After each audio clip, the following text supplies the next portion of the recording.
Hello, student.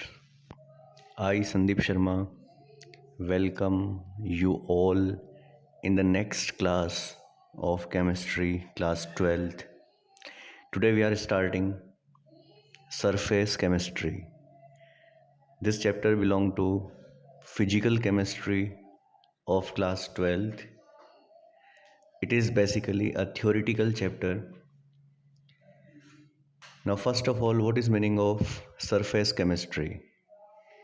It is a branch of chemistry which deals with those properties which depend on surface of the substance. In other words, we can say these are the properties which takes place at the junction of two substance. It means where two surface are come in contact. So all the properties which depend on only surface we will discuss here in this chapter. Basically, we can divide as per our syllabus. There are three main topic of this chapter.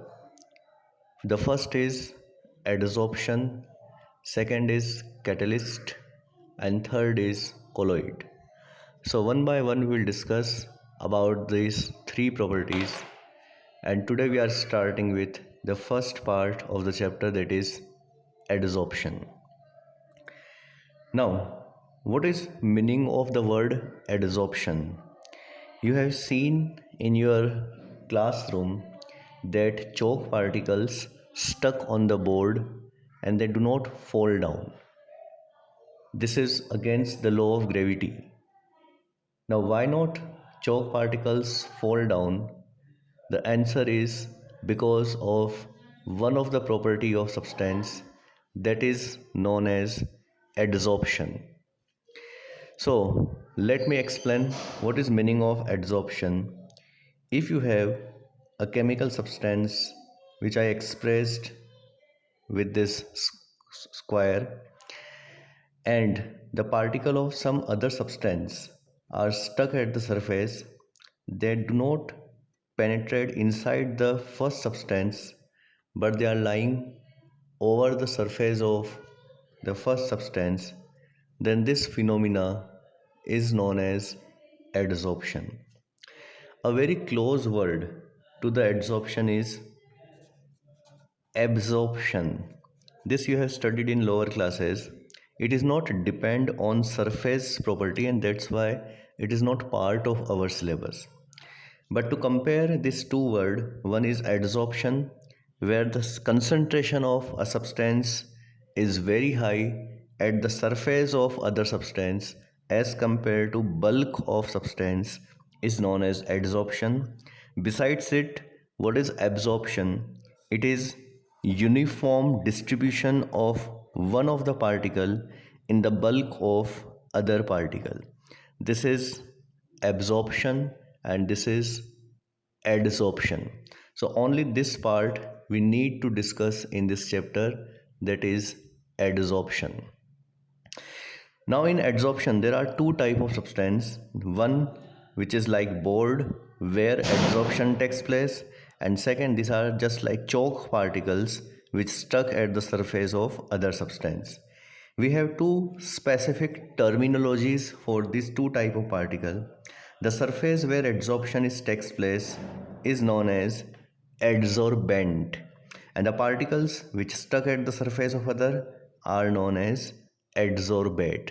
So these are few 1 mark questions for you. Define adsorbent, define adsorbate, define adsorption, and etc. Now, because adsorption is a bond formation between adsorbent and adsorbate, this is always an example of exothermic reaction. Here, delta H, it means change in enthalpy, is always negative. I repeat, as it is formation of bond between adsorbent and adsorbate, therefore some amount of energy always release, and this is an example of exothermic process. Just reverse of adsorption is known as desorption. Desorption means it is removal of adsorbed particles from adsorbent is known as desorption. You can see here over this adsorbent, these are some particles stuck over the surface. If you can remove these particles and separate adsorbent and adsorbate, the phenomena is known as desorption. Desorption can be done at high temperature or at very low pressure. When you increase temperature, the bond between adsorbate and adsorbent start to break and therefore particles can leave the surface. Similarly, at low pressure, these particles are placed over the surface under pressure. If you remove the pressure, particles start free floating and therefore desorption can be occur. So this is the introduction about adsorption, desorption, and desorption takes place at high temperature or it takes place at low pressure. Now adsorption, there are three parts as per our syllabus in adsorption. The first is type of adsorption, second factors affecting adsorptions, and third applications of adsorption. So this is the first part here, type of adsorption. As you can see here, adsorption can be divided in two parts. First is chemical adsorption, or you can say it is chemisorption. Second is physical adsorption, or you can say it is physisorption. So these are two type of adsorption depending on the type of force between adsorbate and adsorbent. For example, if the force between adsorbate and adsorbent is equal to a normal chemical bond, then it is known as chemical adsorption. And if the force between adsorbent and adsorbate is van der Waals force, then it is known as physical adsorption. So this is their definition as well as the first difference between chemical and physical adsorption. I repeat, in chemical adsorption, the force is equal to a normal chemical bond, but here there is van der Waals force between adsorbate and adsorbent particle. Most probably you will have a question, a direct question here, that what are the differences between chemical and physical adsorption, and this is the first difference between chemical and physical adsorption. Now move ahead. Second difference, this is specific. It means chemical adsorption is specific and physical adsorption is not specific. What is meaning of not specific here? We know that van der Waals force is possible between all kind of chemical species.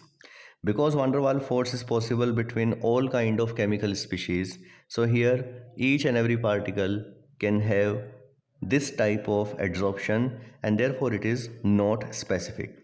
But chemical bonds are possible in between certain specific particles, therefore it is specific in nature.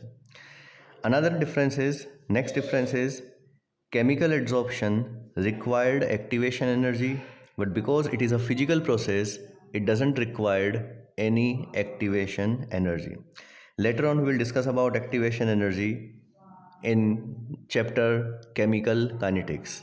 Here you can remember activation energy means it is small amount of energy required to start a chemical process.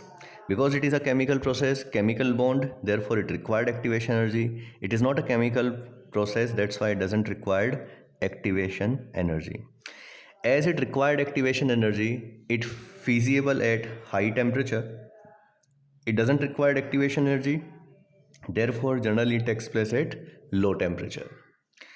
Next is enthalpy of adsorption is high. Now what is enthalpy of adsorption? We have discussed that adsorption is always exothermic process because it involves formation of bond.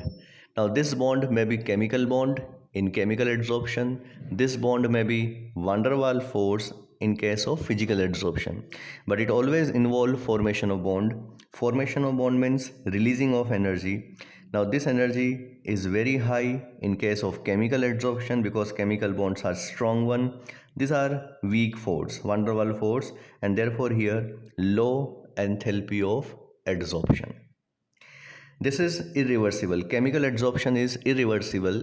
Irreversible means because the bonds are strong, once the bond form, simultaneously desorption, it means removal of these particles, not possible.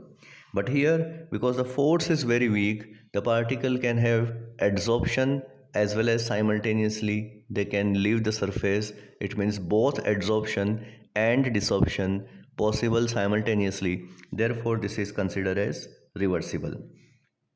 Now, chemical bonds are possible only at a certain distance. Therefore, we can have only single layer of adsorbate here. That's why it is single layer.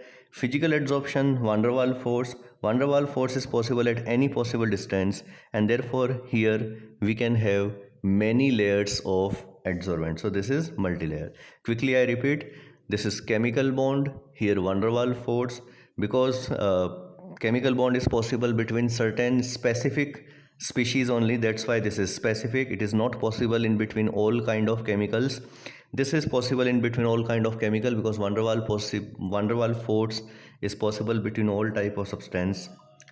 It required activation energy as it is a chemical process. It doesn't require activation energy. Because it required activation energy, it needs certain high temperature. It takes place at low temperature. Here bonds are strong, therefore high amount of energy release, and here enthalpy of adsorption is high. Here enthalpy of adsorption is low. This is irreversible. Desorption is not possible simultaneously with adsorption as the bonds are strong. Here it is reversible because of weak bond. Single layer of adsorbate and here multi layers of adsorbate. So a good question for exam, what are the differences between chemical and physical adsorption? Now next point is factors affecting extent of adsorption. Extent of adsorption, in simple word you can say it is the amount of adsorption, the quantity of adsorption. The amount of adsorption depends on amount of adsorbent also. On the big surface, definitely adsorption will be more. On the smaller surface, definitely adsorption will be less. Therefore, extent of adsorption includes both terminology, both type of data. It is x divided by m. This is extent of adsorption, where x is mass of adsorbate and m is mass of adsorbent. There are 6 factors in total as per our syllabus which can affect extent of adsorption. We are starting with first, it is temperature. The first and second are important one, and rest you can prepare within 2 minutes. So concentrate on first and second. The first is temperature. To understand effect of temperature, we can take one example here, simple example. This is once again adsorbent and these are adsorbate particles. If you increase temperature, these bonds start to break, and as this bond break, the particles can leave the surface. It means once we increase temperature, adsorption will decrease. So in simple way we can write x upon m inversely proportional to temperature. I repeat, when we increase temperature, bond between adsorbate and adsorbent breaks and therefore adsorption will decrease. You can also explain the same on the basis of Le Chatelier's principle. I hope you remember Le Chatelier principle. If we increase a particular factor, then equilibrium shift to decrease that, and if we decrease a particular, then the equilibrium shift to increase that particular factor. So here we can explain on the basis of Le Chatelier principle also. Let these two are in equilibrium with each other, adsorption and desorption. We know that adsorption is exothermic reaction, bond formation, and therefore when adsorption takes place, energy release and temperature will increase. Here you can write high temperature, and this side you can write low temperature as desorption required activation as desorption required energy to break the bond endothermic reaction, and therefore it takes place at lower temperature. Now, as per Le Chatelier principle, if we increase temperature, then equilibrium shift to decrease temperature. Decrease temperature means you can see in this equation, equilibrium shift in this direction, it means in forward direction. So when we increase temperature, then equilibrium shift toward desorption, it means adsorption will decrease. Now there is slight difference for effect of temperature for physical adsorption and chemical adsorption. In physical adsorption, you can see when we increase temperature, x upon m continuously decrease. But besides it, in chemical adsorption, initially when we increase temperature, x upon m increases to a maxima, and then after it starts decrease. After here why decrease we can explain similarly, but why it initially increase, the answer is chemical adsorption required activation energy, and therefore when we increase temperature, initially extent of adsorption increase only for chemical adsorption. Physical adsorption it continuously decrease. Second factor, it is pressure. This is another important factor which affect extent of adsorption. It is pressure. To understand pressure, again look at here a container. This container has this adsorbent, and these are the particles which can adsorb over the surface. Now if you increase pressure with the help of this piston, if you push the piston inside, definitely these particles will collide at the surface. They will adsorb here in more and more extent. It means if we increase pressure, then adsorption also increase. So they should be directly proportional to each other. I repeat, when we increase pressure here, these particles collide over the adsorbent, they adsorb here. Therefore extent of adsorption should directly proportional to pressure. Once again we can explain on behalf of Le Chatelier's principle, these two are in equilibrium with each other. Once the particle get adsorbed, if this particle get adsorbed here, the number of particles for free movement will decrease, the pressure inside container will decrease. So adsorption side you can write low pressure. If the particle get desorbed, particles are free to move, they create pressure, they collide on the container. Therefore here you can write high pressure. Once again use Le Chatelier principle. If we increase pressure, then equilibrium shift to decrease pressure. Here to decrease pressure, equilibrium shift in backward direction. It means toward adsorption. It means adsorption will increase on increasing pressure. The effect of pressure on extent of adsorption at constant temperature is explained by scientist Freundlich, and this is known as Freundlich adsorption isotherm. I repeat, the effect of pressure on x upon m at constant temperature is explained by Freundlich, and this is known as Freundlich adsorption isotherm. Freundlich plotted a curve between extent of adsorption and pressure. Here we have discussed that they are directly proportional to each other, but when he plotted curve, he get this type of shape for the curve. And this curve can be divided in three segments. This is initial stage, this is saturation, and this is in between initial and saturation. For initial you can see x upon m directly proportional to p power 1. X upon m directly proportional to p power 1.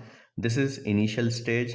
Saturation, you can see the extent of adsorption doesn't increase with pressure. So at saturation you can write x upon m directly proportional to p power 0. Here extent of adsorption doesn't depend on pressure. Now why it is so? You can see here when you increase pressure, particle adsorb over surface. After certain extent pressure, if we have a complete layer of adsorbate over adsorbent, it means if this surface where adsorption takes place is completely covered by adsorbate particle, now further adsorption is not possible. So this particular condition is known as saturation, at which the complete surface is covered by adsorbate particle and adsorption further will not increase on increasing pressure. Here x upon m is directly proportional to p power 0 as it doesn't depend on pressure. Now in between initial and saturation, here it directly proportional to p power 1, here it is directly proportional to p power 0. It means here it is in between 0 and 1, and for which mathematically we can write x upon m directly proportional to p power, it is in between 0 and 1, so we can write 1 upon n, where n is greater than 1, and therefore it is in between 0 and 1. Now, there is no numerical, but theoretically you can get the value of n with simple mathematical tools. So far we have discussed in between extent of adsorption is directly proportional to p power 1 upon n, where n is more than 1. Now you can also write x upon m is equals to k p power 1 upon n, where k is constant. When you take log of this equation, the result will be log x upon m equals to log k plus 1 upon n log p. Now this is a straight line equation. If you plot a curve between log x upon m and log p, you will get straight line, which I already plotted here. Log x upon m and log p, a straight line. The intercept is equals to log k, which you can see here, and the slope is equals to 1 upon n. So with the help of this mathematical practices, you can get the value of n, but as I said, this is only a theoretical question. You will not have numerical based on this. Next factor, third factor, is specific area of adsorption. Now this is a theoretical point. Once again, you can ask, what is specific area of adsorption? This is area available from 1 gram of adsorbent. I repeat, from 1 gram of adsorbent for adsorption. Now this is suppose 1 gram, and you can convert this 1 gram into a thin sheet also. This is also 1 gram. You can convert this 1 gram into small particles. This is also collectively 1 gram. So the amount is same, 1 gram, 1 gram, 1 gram. But because here area is maximum, therefore adsorption is also maximum. You can say x upon m is directly proportional to specific area of adsorption. As much as area available, the adsorption will increase. Therefore, you can have a good question here, why powdered substance is more effective for adsorption? And the answer will be because of more surface area as compared to bigger particles. The next point is activation of adsorbent. Next factor is activation of adsorbent. Activation of adsorbent means it is a process by which you can increase efficiency of adsorbent. Efficiency of adsorbent means now adsorbent will be more effective for adsorption. We have more extent of adsorption. Activation of adsorbent is possible by two different ways. One, by increasing surface area, and second, by heating before adsorption. Now if we heat before adsorption, then already adsorbed particles leave the surface, and therefore we have full surface available for adsorption. Suppose these particles are already adsorbed. So when we heat, these particles leave the surface and the adsorbent is fully available for adsorption. Increasing surface area, as we have discussed here, if more surface area, more adsorption will take place. What you can do to increase surface area? You can convert a substance into thin sheet, rough sheet, you can divide into small particles, and therefore in this way you can increase the extent of adsorption. Next, two factors. These are very simple factor. One is nature of adsorbent, other is nature of adsorbate. So extent of adsorption depends on both nature of adsorbent as well as nature of adsorbate. A simple example, the board which you use in your school chalkboard, the chalk, white chalk is very good adsorbate for this board, as well as this board is very good adsorbent for the chalk particles.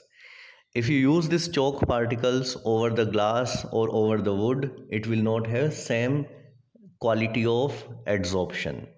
Similarly, if you use some other substance like a piece of brick or coal to write over the board, it will not have same extent of adsorption.